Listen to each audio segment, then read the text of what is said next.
Voici que l'ange Gabriel devant la Vierge est apparu. De toi va naître un enfant Dieu et tu l'appelleras Jésus. De mon Seigneur j'ai tout reçu, je l'ai servi jusqu'à ce jour. Qu'il fasse à moi sa volonté, je m'abandonne à son amour. Et Dieu s'est fait petit enfant, la Vierge lui donnant son corps. Qu'il connût tout de notre vie, nos simples joies et notre mort. Amen.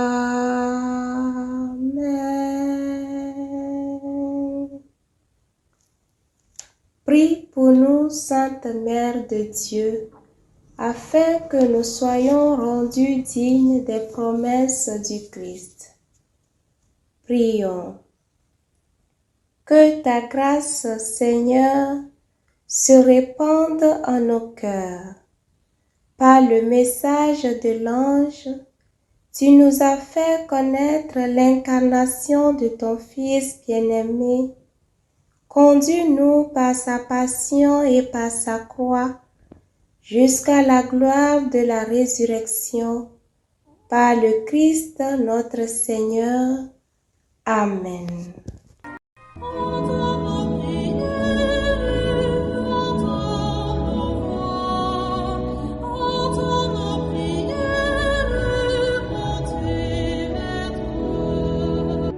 Seigneur, dans le silence de ce jour naissant, je viens te demander la paix, la sagesse, la force.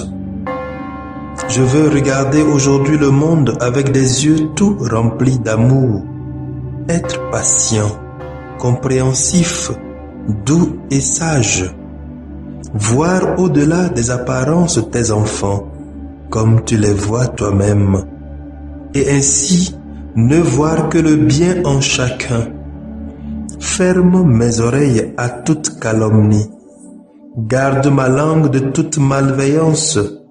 Que seules les pensées qui bénissent demeurent en mon esprit.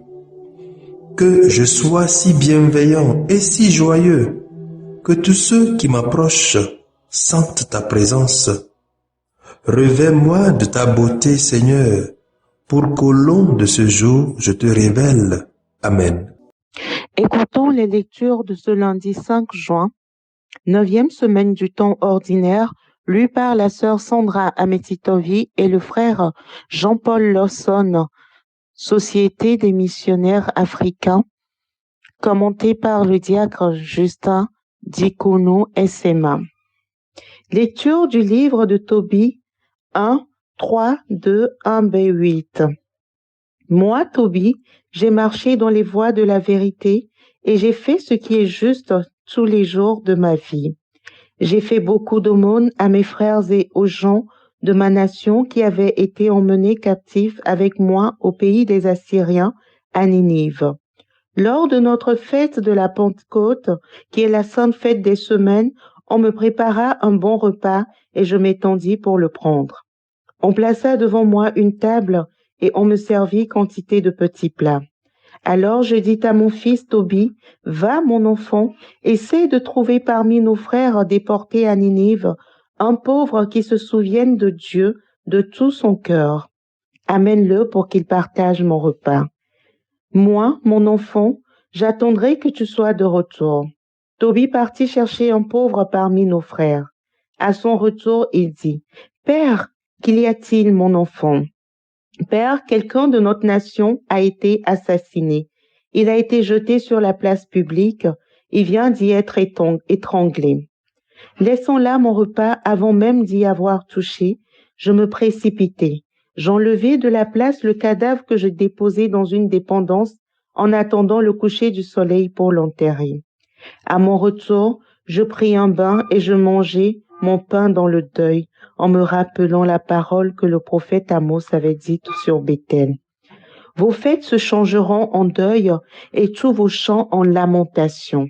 Et je me mis à pleurer. Puis, quand le soleil fut couché, je partis creuser une tombe pour enterrer le mort.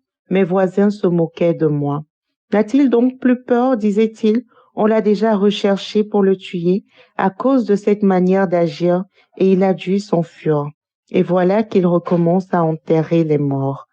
Parole du Seigneur. Nous rendons grâce à Dieu. Psaume 111. Heureux qui craint le Seigneur. Heureux qui craint le Seigneur, qui aime entièrement sa volonté. Sa lignée sera puissante sur la terre, la race des justes est bénie. Heureux qui craint le Seigneur. Les richesses affluent dans sa maison, à jamais se maintiendra sa justice. Lumière des cœurs droits, il s'est levé dans les ténèbres, homme de justice, de tendresse et de pitié. Heureux qui craint le Seigneur. L'homme de bien a pitié, il partage, il mène ses affaires avec droiture. Cet homme jamais ne tombera, toujours on fera mémoire du juste. Heureux qui craint le Seigneur.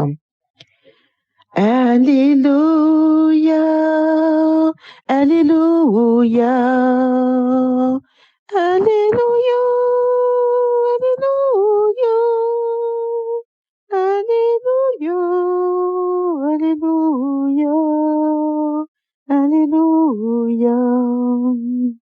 Jésus-Christ, témoin fidèle, premier-né d'entre les morts, tu nous aimes et par ton sang, tu nous délivres du péché.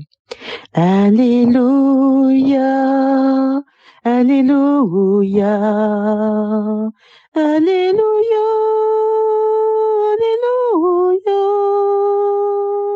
Alléluia, Alléluia, Alléluia, Alléluia.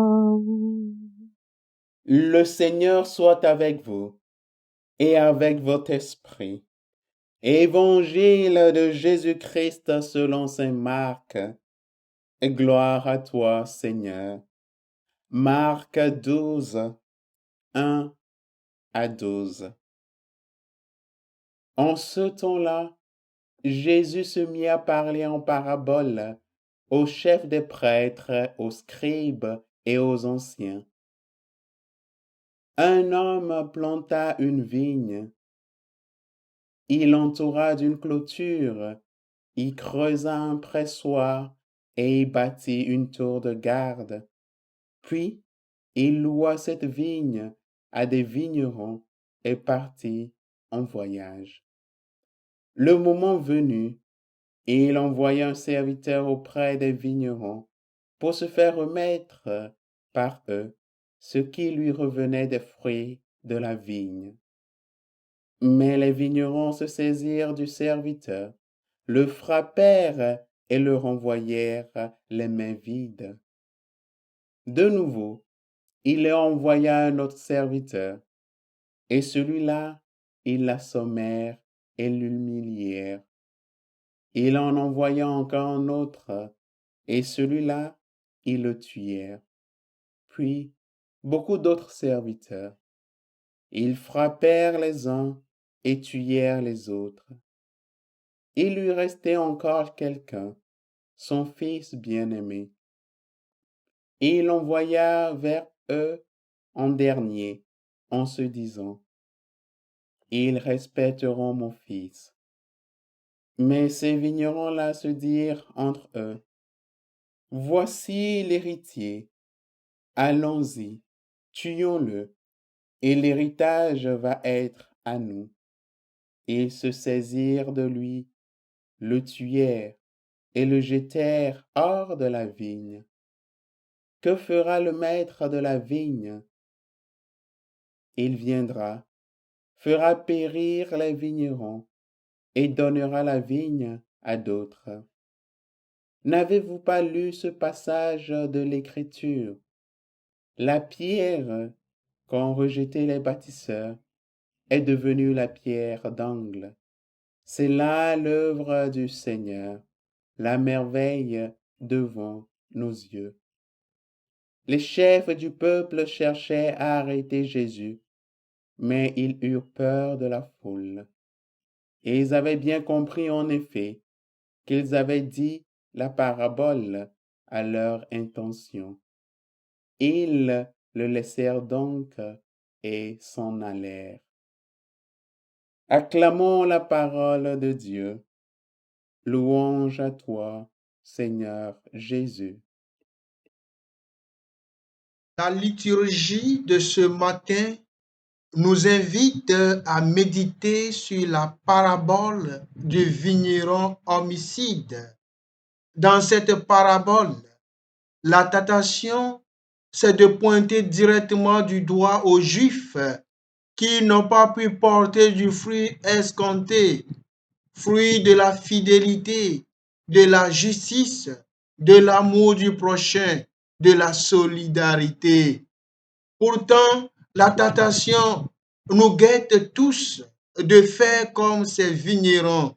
Chacun de nous occupe un poste de responsabilité, père de famille, responsable d'une association, chef d'entreprise, leader politique, femme mariée, étudiant ou étudiante.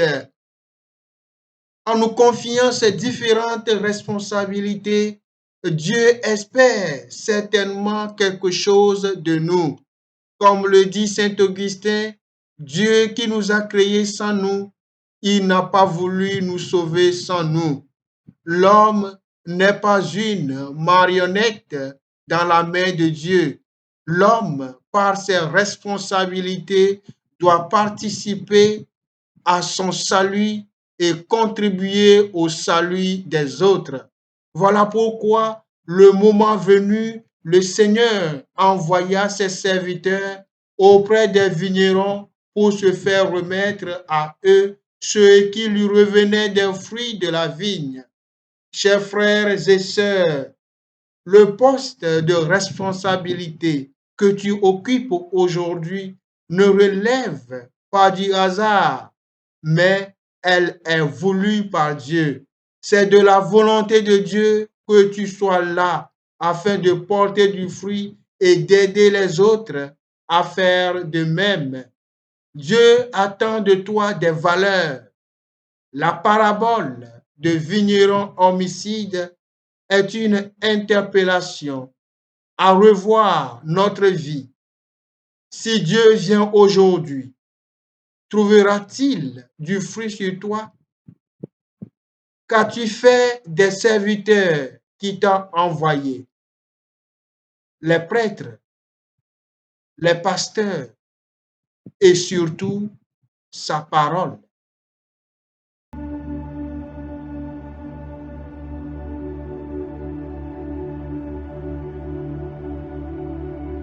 Que le Seigneur Tout-Puissant et Miséricordieux nous bénisse et nous garde, le Père, le Fils et le Saint-Esprit. Amen. Bénissons le Seigneur.